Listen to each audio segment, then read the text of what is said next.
හැම දිනාගේම සියලු කටයුතු සාර්ථක වේවා. ක්‍රීඩා සමාජය තව තවත් දියුණුවෙන් දියුණුවටපත් වේවා කියලා අපි සෙත් ප්‍රාර්ථනා කරමු. අතිගෞරවනීය ස්වාමීන් වහන්සේ, ඉතින් ඔබ වහන්සේ ඒ සිදු කළ අනුශාසනාව තුළ තිබූ ඇත්තටම යෝධ ශක්තියක්, යෝධ බලයක් අපි ප්‍රාර්ථනා කරනවා අපේ ප්‍රදීප් මල්ලි ඇතුළු ඒ තරුණ කණ්ඩායමට.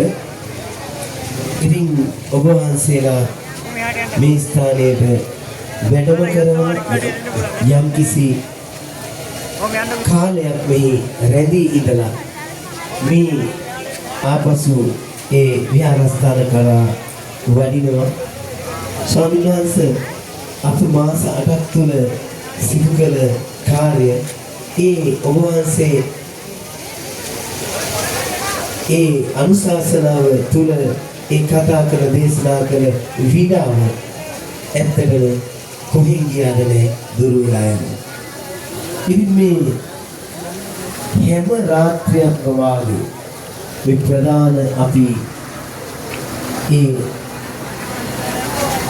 විශ්වයුරන් 10-12 දෙනා නිදි වර්ජිතව රැ පහන් කළා. ඉතින් ඒ කාලය තුල මේ මුළු ගම්මානයම අප සමග එකතු වෙලා තමයි මේ බුදුන් වහන්සේගේ සම්බුද්ධත්ව තෙමගුල වෙනුවෙන් අප ඉදිකර කෝඩ රාජ්‍ය නිර්මාණය කරන්නට ඒ ගමමුදුන් දායකත්වයේ තමයි අද මේ මුළුමහත් රටක් ඉදිරියේ මේ බැවරෙන්නේ.